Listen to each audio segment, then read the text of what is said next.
Hello, folks. Welcome back to Reality Check with Arvind Swaminathan. Ram Ramji, hello, whichever you wish.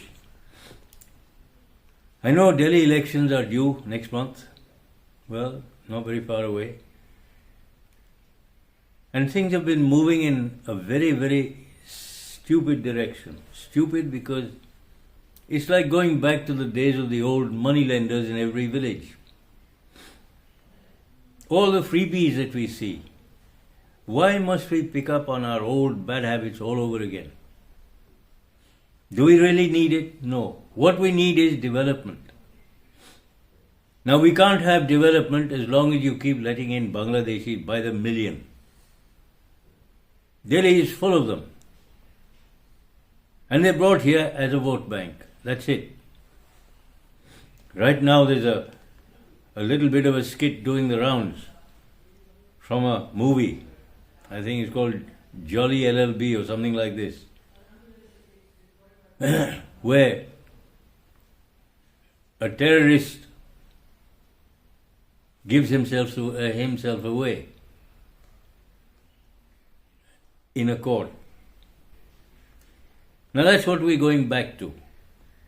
You got these monsters hiding under the garb of politicians. And what are they doing?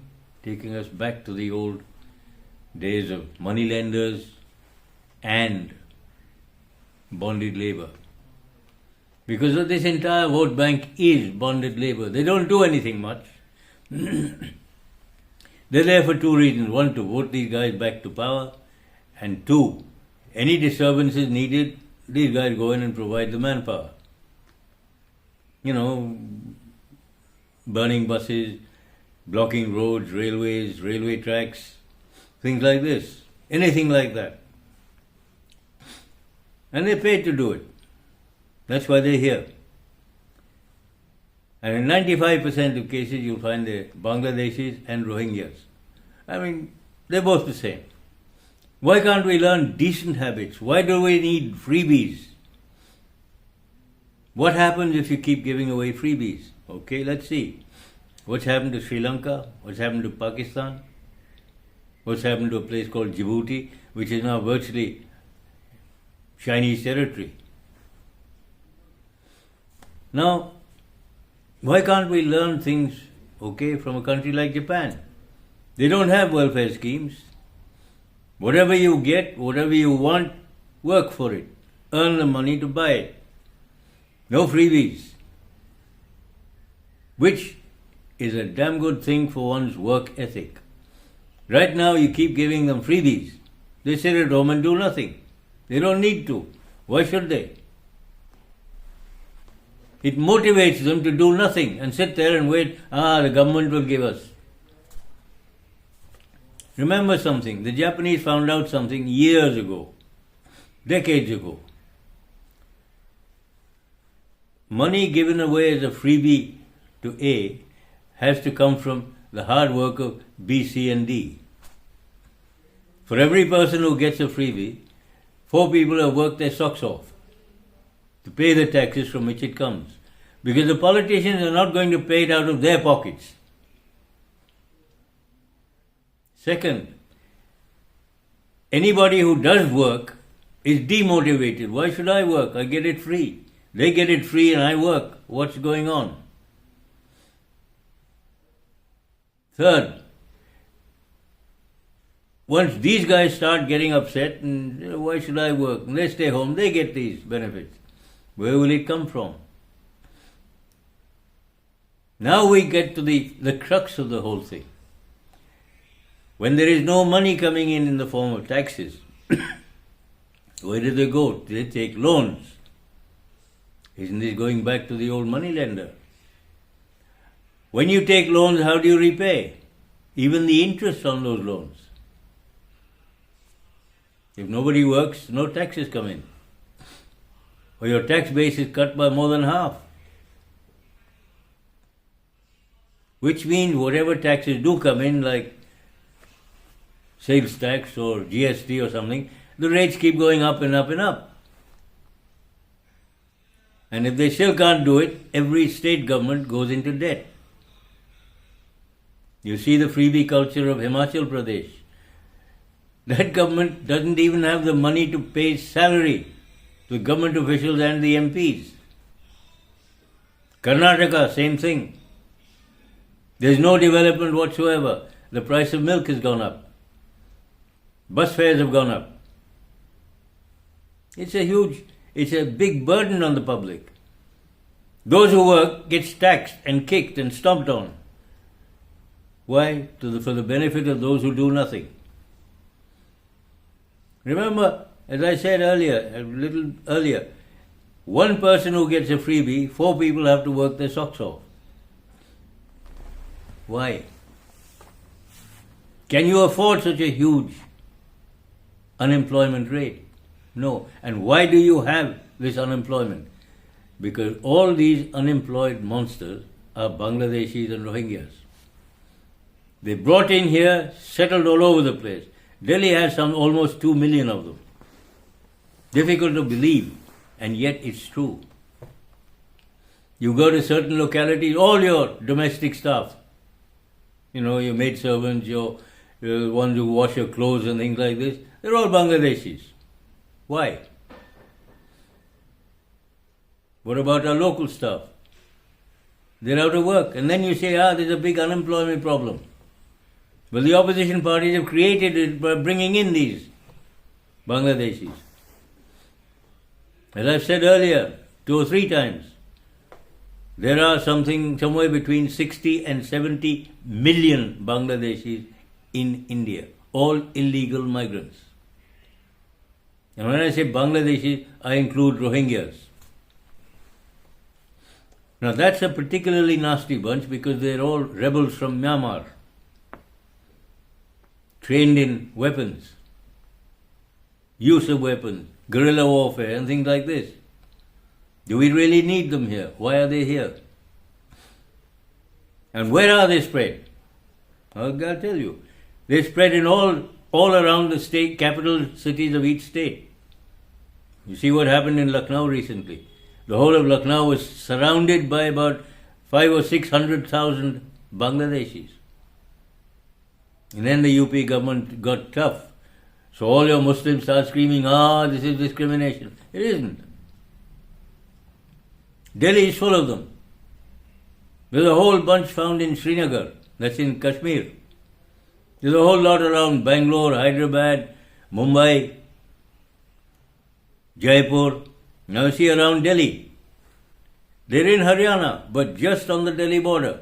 They're found in Faridabad, Gurugram, Nuh, Sirsa, Jind. Plus a whole lot on the Noida UP border. And a whole lot on northeast Delhi. Plus Jahangirpuri. And Rohini. And Vasant Kunj. You've got a whole lot in a huge, slum colony between Green Park and Deer Park. Where do they come from? What are they doing here? Making a mess, creating a huge amount of waste material, which the Delhi government just doesn't seem capable of handling. As for you, Mr. Kejriwal, you came in on an anti-corruption campaign 10 years ago, and you proved yourself to be the most corrupt bunch of monsters we've ever come across. Sheila Dikshit's reign pales in significance or in comparison.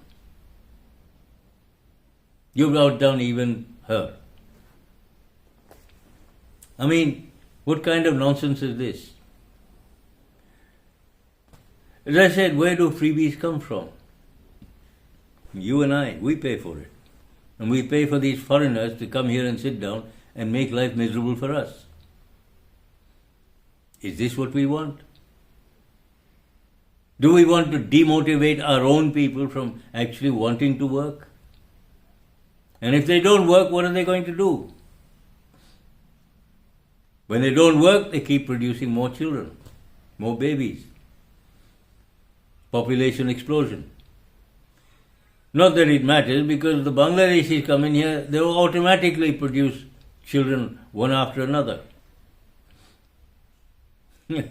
There's a clip of a lady in, I don't know, I'm not quite sure where, somewhere in India, a refugee from Pakistan apparently, has 24 children in 12 years. You think of that, 24 children. Some are singles, some are twins. And what does she do? The baby producing factory. What else? Where is this? And then you keep saying that the state must provide jobs. Where? How? I mean, it beggars belief. What do you expect the government to do? Wave a magic wand somewhere? And everything comes up roses? No, the last 10 years have been a big plus for development. Working in the right direction. Hard work. And these guys just come in here and destroy it all. Now the moment you try doing anything, you're penalizing Muslims. Minorities are being harassed. What kind of nonsense is that?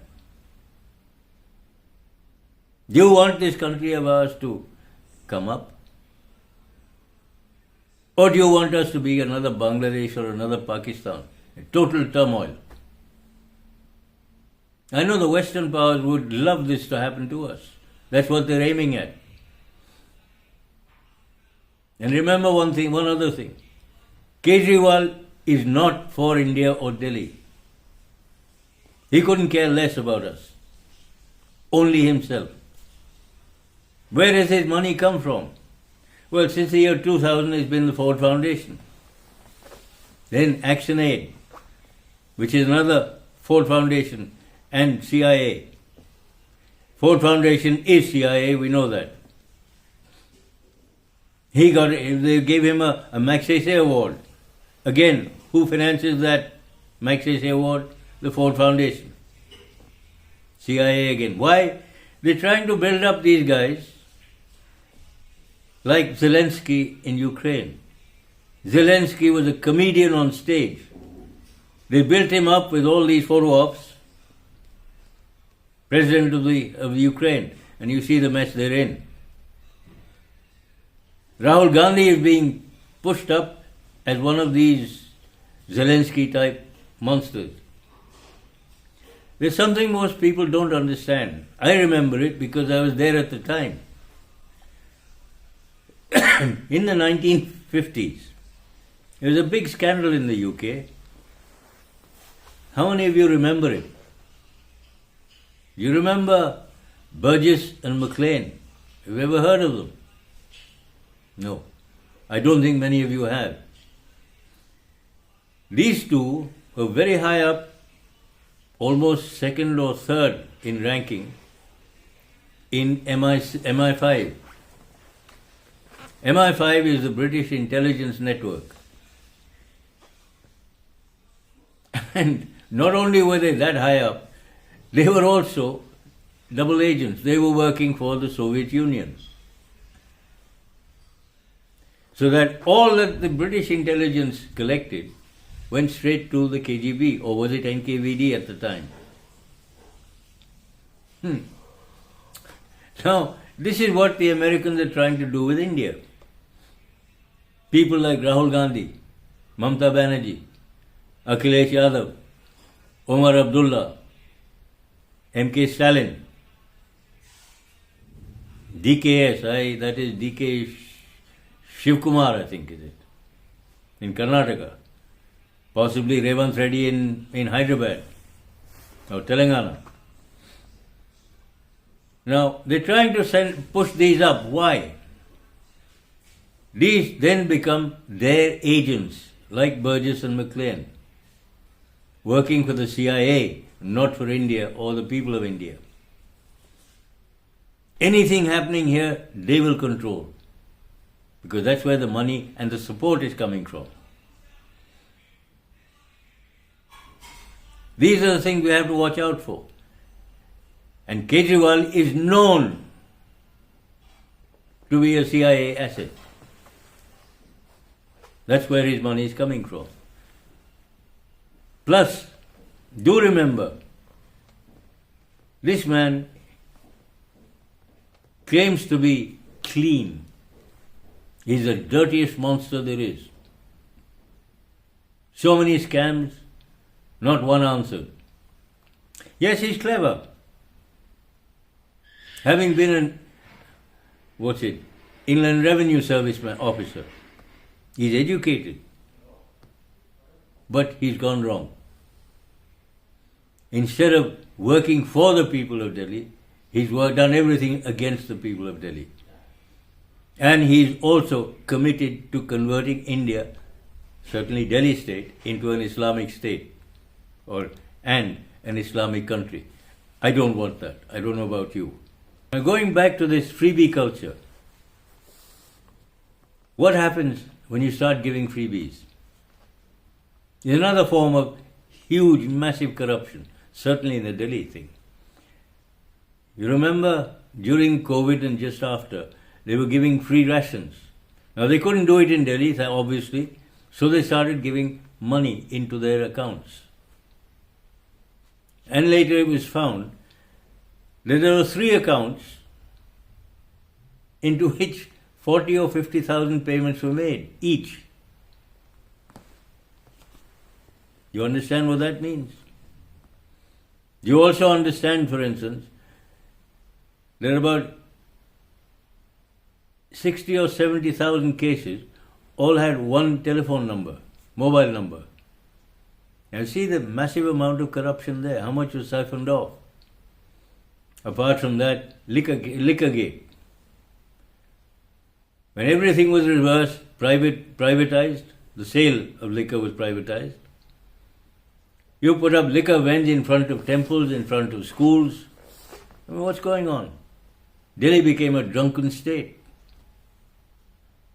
It still is probably because they're all screaming for liquor, which these guys will begin to provide before long. What else? Once they stop working and a new government comes in and stops these freebies, where do these guys go? Even the state goes bankrupt, as you see in Himachal and in Karnataka. These are Congress-ruled states. Once they stop getting these freebies, it means going back to the moneylender. And all these guys who are dependent on foreign funds, what happens to them? They sit there waiting for funds to come in, which will only come in if they do what their handlers tell them. Where does that leave us? Back to the Tukre gang. You know what that means? There is no India anymore, which is precisely what people like the CIA and Western Europe want. And China. They don't want us to be one strong nation. Because they want to gobble up parts of India. Like Arunachal Pradesh. They'll probably go for Sikkim and then take over Bhutan as well. And once they do that, they take over Mizoram and so on. This is their stock in trade. They're doing that with Japan, they're doing that with the Philippines, they're doing that with Vietnam. Salami slicing their land and including it as if it was their own, as they did with Tibet. They just took over. And now, very disturbing news from the Western Front. We'll go into that a bit later. But the whole problem is, why do we want to go backwards? Don't we want development and go forwards? Does that have no meaning anymore? You want jobs. How do you get it without development? Do we want to end up like Sri Lanka, Pakistan, Bangladesh? You can't afford anything. Why don't we get back to the Japanese way of doing things? Whatever you want, work for it, earn the money to buy it. Don't expect anybody to give it to you for free. This is the freebie culture. Do we really need it? No.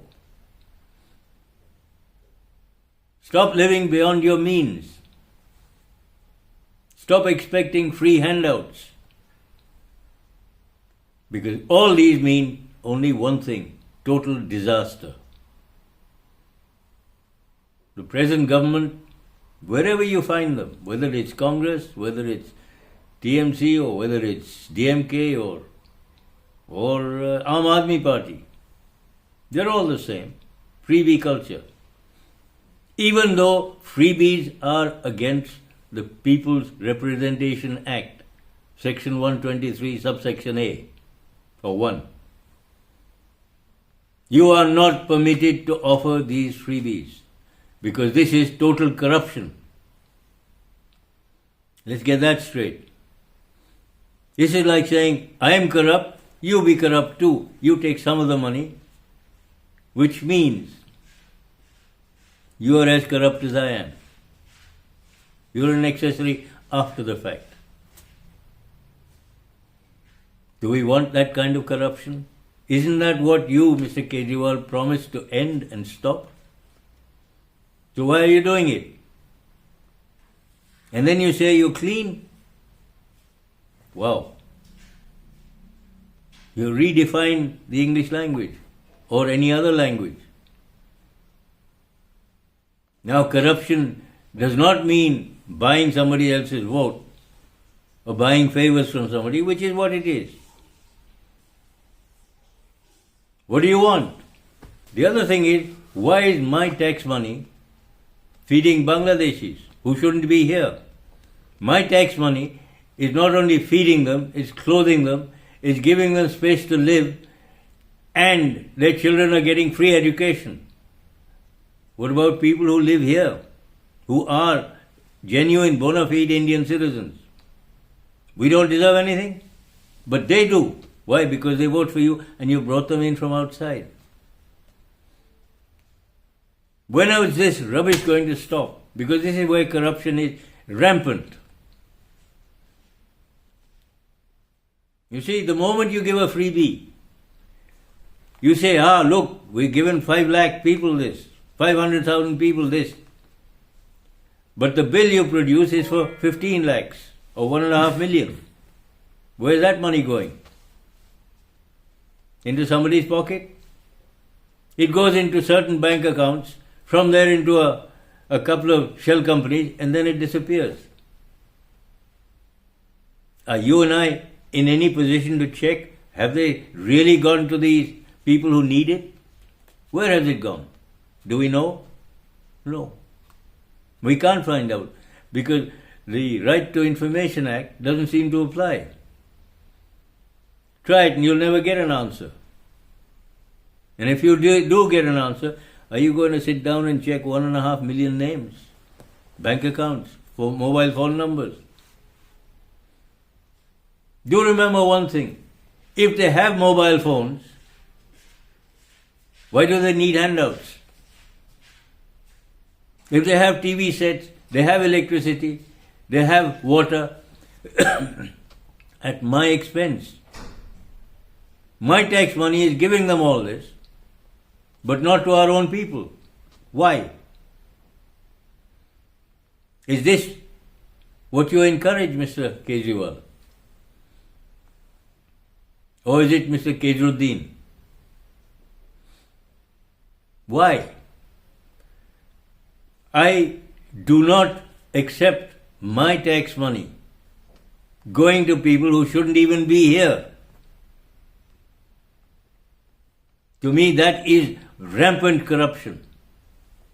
Your hunger or thirst for power is unlimited. You have no capability. You have done nothing. For instance, the water we get, I get water in my colony 3 or 4 times a week. That's it. Why? Because it's going to these slum colonies. And they're getting it free of charge. They get full load of power, full water, especially at election time. We don't. Even though we have meters, we pay the full amount. Here's another way. You think the electric companies, supply companies, you think they're losing money? No, they're not. When it was privatized, what happened? All the meters were forcibly changed. The old meters worked, but the new ones, I think they were Chinese made. If you used 100 units, it would register between 120 and 150 units. Rather fast moving ones. About 3 years ago, they tried that with the waterworks. They went around changing all our water meters.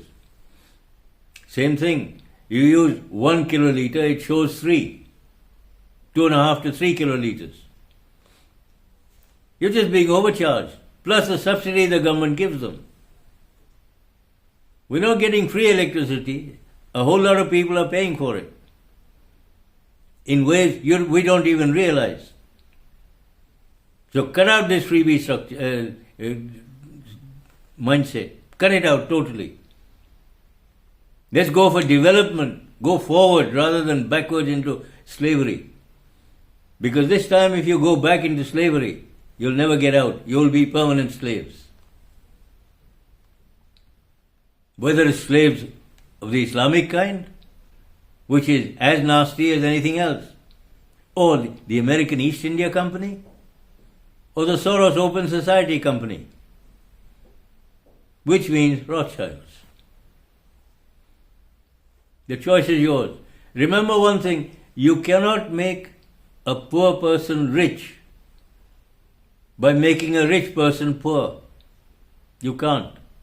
And if you harass the rich people, they'll just pull up, take off their money and go somewhere abroad. This is the bane of our society. We drive out our forward-looking people. We don't let them survive. Not here anyway. And you keep reminding us, Modi didn't give us 15 lakhs. He never said he would. What he did say was this: if we could bring back all the black money stashed abroad, which is another pipe dream, he won't be able to do it. Why? Because the amount stashed abroad, if that comes back here, yes, it'll be enough to give every bank account holder 15 lakhs. And enough money left over so that you don't need to pay taxes for 10 years. That's the amount involved. Thanks to this corruption and freebies and over-taxation. And the foreign countries won't allow it back here. Why? Their economies will go flat. They depend on that money from here. You see, we're still subsidizing them. They're not giving us anything. Why? Because of this gross mismanagement and gross rampant corruption which all these state governments seem to have. Now the BJP, wherever they've gone, have started trying to remove that corruption. They tried doing all sorts of things to keep people here. People are beginning to come here. People are beginning to stay here, which is already creating problems in the US, in Western Europe, in the UK and so on. Their doctors stay here. Their scientists stay here. Many from there are coming back here. Why? What does that do to their future? Their future goes finished, goes out through the window. Their cost goes up, their production costs go up, they can't compete anymore. That is why they want to destroy India, because India is the big hub for development. The Chinese are already way ahead of them. The Americans are really sick, tired and fed up of this. Why? They've been knocking the Chinese for decades, and the Chinese are way ahead of them now. In front of China, the American nation looks like a bunch of third world people. They are. Most of America started beginning to be bought up by the Chinese. They don't like it. And China is supposed to be a communist country. The thing that's not supposed to work at all. So please, when you vote, remember, vote for development, not for freebies. You think you're doing yourself a great favor, you're not. You're destroying the very fabric of life in India. All that we've done, all that we've achieved in these 70 odd years since 1947, you're throwing that away. Please give development and forward-looking people a chance. We've had so much corruption, so much backwardness. Let's go forward a little. I think they need that little push-up from you guys. You want development, you want employment, you'll never get it with people like Kejriwal and so on. You have to have people who want to go forward. You don't want people who are ruled by outsiders who want to drag us backwards. You know, Sardarji and his crabs, open basket, one looks like getting out, you want to drag him back inside. Is that the culture you want? I don't. Remember these people, the people who drive the economy, who create employment, the so-called rich. You kick them too hard. You overtax them, you harass them, they'll just pull up and go out. Where will you go then? Anyway, anywhere you can run to? Back to bonded labor? You know what that means? Well, folks, think about what I said. Freebies are not free. They're the trap you fall into. You know, you look for something, you try and grab, gotcha. There's no coming out. It's like trapping a wild animal. It goes looking for bait, caught. That's it. Your own funeral. Up to you. Ciao.